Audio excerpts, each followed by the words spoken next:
नमस्कार, मैं हूं अंजलि और आप देख रहे हैं आरपीएस समाचार। तो चलिए शुरुआत करते हैं आज की बड़ी खबर से।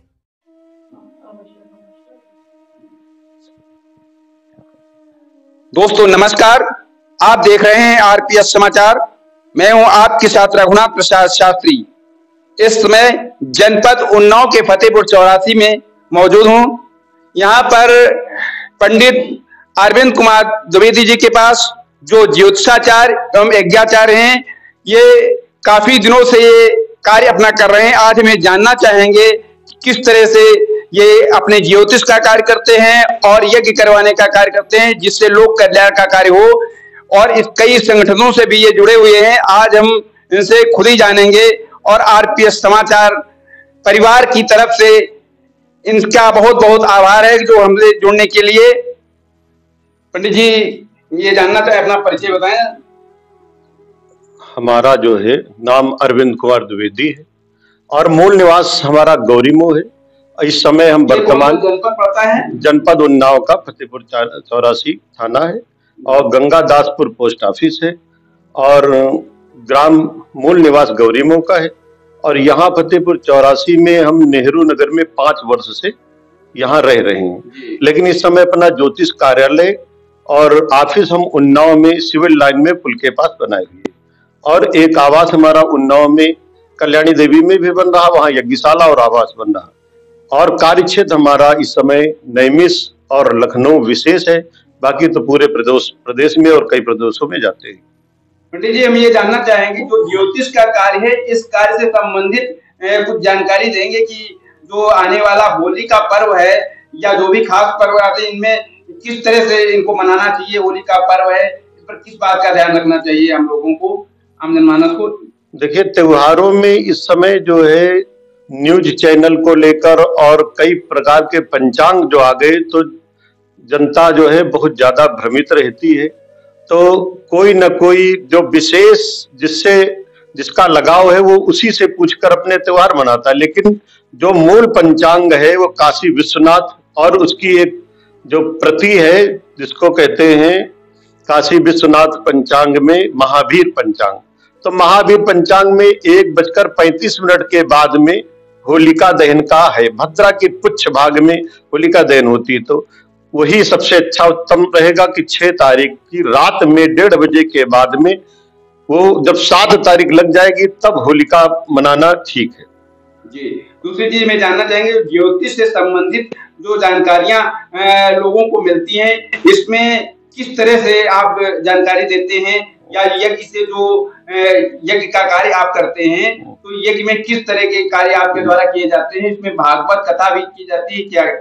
दरअसल ज्योतिष का विषय जो है हमारा ये पैतृक भी है और ज्ञान 4 जगह से मिलता है, माता पिता, गुरुओं से, पर्यटन से और विद्यालय और पुस्तकों से।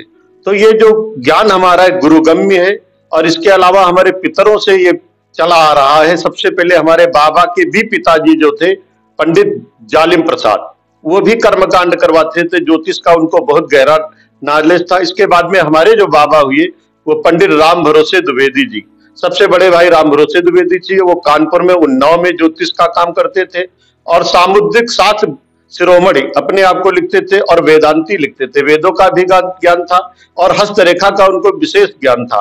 उनसे जो है 93 में जब हाई स्कूल में थे तब से हमको ज्ञान प्राप्त हुआ। इसके अलावा जो हमारे बीच वाले बाबा थे वो गांव में गौरीमो में पंडिताई करते थे, वैरागी बाबा कहे जाते थे और उनका नाम था लक्ष्मी नारायण द्विवेदी। और सबसे छोटे वाले बाबा थे तो वो जो है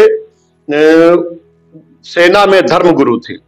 तो वो तीनों लोग जो है पीढ़ियां तीनों जो जुड़ी रही उससे धर्म से, तो वहीं से मिला और गुरुओं से मिला और आश्रम से मिला। तो ज्योतिष का उद्देश्य मुख्य हम तो ये रखे हैं कि जो लोग पद भ्रमित हैं, जो लोगों को पद भ्रमित करके ज्योतिष नाम से बड़ी बड़ी बातें, बड़ा बड़ा भय बना के, अरे राहु केतु की महादशा अंतरदशा न कह के और नाम काल सर्प दोष बड़ा बड़ा भय दिखाते हैं। तो उस भय से बचाने के लिए, या फिर कोई कार्यक्रम कराना ही चाहता है, नहीं मानता है, तो उसके कार्यक्रम भी करा देते, नहीं तो कोई उनको छोटे से उपाय बता के उनका मन मजबूत कर देते हैं। प्रयास ये करते हैं कि वो किसी बड़ी पूजा में कोई बड़ा अपनी रकम ऐसे न खर्च करे, लेकिन कोई मुसीबत आ गई, समस्या आ गई और वो करना ही चाहते हैं तो महामृत्युंजय है, यज्ञ है, जो करना चाहते करा देते हैं। यज्ञ का काम ही यजन करना है, क्योंकि यज्ञ से होती है वर्षा और वर्षा से पर्जन्य, अनाजों की, वनस्पतियों की उत्पत्ति होती है, जिससे प्रकृति में जो जीव जंतु है सबका पालन पोषण होता है।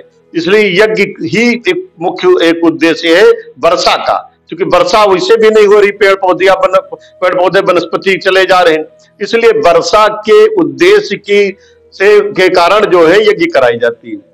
दूसरी चीज हम ये जानना चाहेंगे, जैसे कि यहाँ पर बहुत सी चर्चा है या कई बार हमने देखा भी है कि जहाँ पर पूजा पाठ के कार्य यज्ञ आदि होते हैं वहां पर आपका नाम आगे आता है कि सबसे अच्छा कार्य जो है पूजा पाठ में मंत्रों का सही उच्चारण आप करते हैं।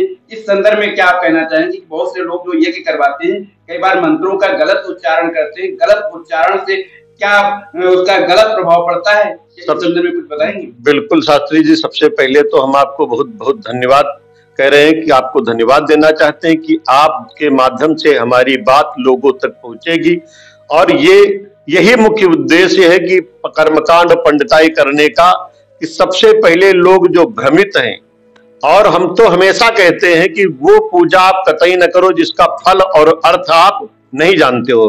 किसी ने आपसे बता दिया कि ये आप कराइए और आप करने लगो, और पूजा पाठ और धर्म का सिर्फ उद्देश्य है कि आप सदमार्ग पर चलें। सदमार्ग पर चलेंगे तो आप जब धर्म पर चलेंगे तो धर्मो रक्षते रक्षिता, आपकी भी रक्षा होगी, आपके परिवार की और आपके समाज की रक्षा होगी। और जैसे आप धर्म छोड़ोगे तो अधर्म अपने आप शुरू हो जाएगा। धर्म के लिए आपको अथक प्रयास करना है, लेकिन अधर्म के लिए कुछ प्रयास करने की जरूरत नहीं। जैसे धर्म छोड़ो अधर्म शुरू हो जाएगा। इसलिए धर्म मार्ग पर चलने के लिए दूसरा उद्देश्य है पूजा पाठ का धर्म और परोपकार की भावना, क्योंकि परोपकार ही सबसे बड़ा धर्म है। परहित सरिस धर्म नहीं भाई, तुलसी बाबा ने लिख दिया। तो परोपकार की भावना के से जो अभिभूत है वही जो है पूजा कराने के अधिकारी हैं। जिन ब्राह्मणों के अंदर परोपकार की भावना नहीं है, सिर्फ स्वार्थ के निहित, कि सिर्फ स्वार्थ के बस यज्ञ पूजा पाठ करा रहे, ना वो अपना कल्याण कर सकते न समाज का कल्याण कर सकते। इसलिए हम तो यही सबसे कहते हैं कि परोपकार की भावना सबसे ऊपर रख के आपको धर्म कार्य कराने लग चाहिए। किसी जाति में, किसी विशेष में, किसी में दोष ढूंढने की जरूरत नहीं है। सबको समान समझिए, सब समान है, सबको जोड़ो, क्योंकि कलयुग है। कलयुग में जो है संघे शक्ति कलयुगे, बल्कि संघे शक्ति युगे युगे। अगर संघ नहीं, आप एक साथ नहीं इकट्ठा हो पा रहे हो तो आप सब लोग कमजोर हो। इसलिए आपको अगर बलवान, ये हम और जानना चाहेंगे, जैसा कि मुझे जानकारी है कि कुछ संगठनों से भी आप जुड़े हुए हैं, क्या कौन से संगठन से जुड़े हैं और कौन सा पद आपके पास है? देखिए, हम तो कई संगठन से जुड़े रहे, लेकिन लगातार 1991 से हम RSS से जुड़े रहे, अंदर से भी काम करते रहे। दिखावा करने की कोई जरूरत नहीं रही। बहुत समय से हमारी भावना सब उसी से ओतप्रेत है, सबको जोड़ना, किसी का हर्ट जो है हृदय दुखी ना हो, सबको जोड़ के चलना। इस समय जो है हमको एक छोटा सा पद भी दिया गया RSS में, उन्नाव नगर का जो है सामाजिक समरसता का धर्माचार्य प्रमुख का पद भी है, लेकिन उसको प्रकाशित करने की कोई आवश्यकता नहीं। वो जो कार्य आए, जो जिम्मेदारी विभाग से दी जाए, उनका निर्वाह करना। और इसके अलावा भी हमारे पास हिंदू वाहिनी का जो है, हम राष्ट्रीय प्रचारक भी हम रह चुके हैं, हिंदू वाहिनी के राष्ट्रीय इंटरनेशनल प्रचारक भी रह चुके हैं, लेकिन उसका भी कहीं हमने कोई पर्चा, कोई पोस्टर, कोई घर के ऊपर अपना पिल्ला पोस्टर, कुछ कभी गाड़ी में कुछ लगाने का प्रयास हमने नहीं किया। मतलब आपका कहना है कि दिखावटीपना कोई खास नहीं होता, जो आप करें वो अपने आप दिखेगा, मतलब दिखावटीपना जो है वो गलत। आप बिल्कुल बिल्कुल कर्म से आप सबको दिखाइए, बनावटी से कुछ नहीं। बनावटी अगर आप कर रहे हो तो कब तक आप बनावटी जीवन जियोगे? कभी ना कभी तो आपको लोग पहचान जाएंगे। और आप कर्म करिए, कर्म में आपके परोपकार जरूर छिपाओ। और परोपकार कितने प्रकार का होता है ये आपको सोचना चाहिए, किस व्यक्ति का किस प्रकार से आप परोपकार सकते हो। हमसे जुड़े हैं प्रकाश पंचड़ वाले, जो पिंचड़ भी ना आता वो भी आता, उसका भी हम सम्मान करते। जाति से मतलब, काम से मतलब नहीं। और तेजस ट्रेन वाले, जो तेजस ट्रेन के डिब्बे बना रहे, जो अभी राष्ट्रपति के द्वारा शास्त्री जी जो किए आ रहे, वो किए गए, पुरस्कृत किए गए, वो भी सब जुड़ते, वो भी सम्मान करते। तो इसका मतलब ये नहीं कि हमसे बड़े बड़े ऊंचे ऊंचे नेता लोग, कई प्रदेश के नेता कई बिजनेस में कई सब जुड़े हैं, तो हम यहाँ उस पिंचड़ वाले को भूल जाए, हमारे लिए वो भी रखता है। तो आपके कहने का मतलब सबको समान भाव से देख रहे हैं? बिल्कुल समान भाव का, कोई भी किसी प्रकार का जाति वाला भी हम नहीं रखते, सबके लिए स्वागत है। खुले मंच से भी हमने गणेश महोत्सव भी कराया था, सबको हमने बराबर समान दृष्टि से सबको जोड़ा। फतेहपुर 84 में इतनी व्यस्तता के बावजूद भी हमने गणेश महोत्सव इसीलिए यहाँ कराया कि सब लोग जुड़े, खाली बुराई से दूर रहे, बुराई न होने पाए। और आचार्य के अंदर किसी प्रकार का अगर दुर्गुण है तो वो अपना अपना सब सुधार करे, सुधार करने के बाद में जो उनका उत्तरदायित्व है उसको निभाए, और सबका स्वागत है, हम तो सबको जोड़ चलते हैं। एक बात मैं और ये जानना चाहेंगे, आरपीएस समाचार के माध्यम से आप आम जनमानस को किस तरह का संदेश देना चाहेंगे? देखिए, सबसे अच्छी बात तो ये है कि 4 पैर सबके होते हैं, धर्म के 4 पैर, दिन के 4 पैर, वही 4 प्रहर, रात के 4 पैर, चौपाई में 4 पैर, कौन? अर्थ धर्म काम मोक्ष। तो धर्म के जो 4 पैर, उसमें पहला पैर है सोच, सोच में यम नियम संयम आ गया। अगर यम नियम संयम आपका सही है तो दूसरा पैर है धर्म का तप, तभी आप तपस्या कर पाएंगे।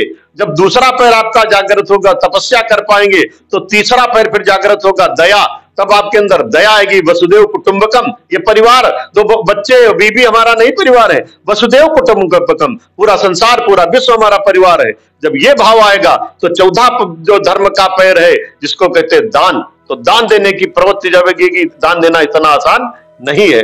अब दान किसको देना, ये आपका विवेक, जो गुरु जो है मस्तिष्क जो दिया है भगवान ने, वो आपको खुद बता देगा कि कौन उसका सुपात्र है, किसको दान देना चाहिए, किसको आवश्यकता है। तो दान दीजिए सब लोग, क्योंकि कलयुग में दान का आधार सबसे धर्म का मजबूत है। न किसी के पास सोच रहा, मन न शुद्धता रही, न तप रहा, और न दया ही रही है, तो कम से कम जो दान रहा वो आप करते रहिए। लेकिन 4 पैर ये धर्म के हैं, ये 4 पैर में अगर एक पैर भी आपने संभाल लिया तो आपका और आपके परिवार का और आपके समाज का कल्याण होता रहेगा। सब लोग सद्मार्ग पर चलते रहेंगे।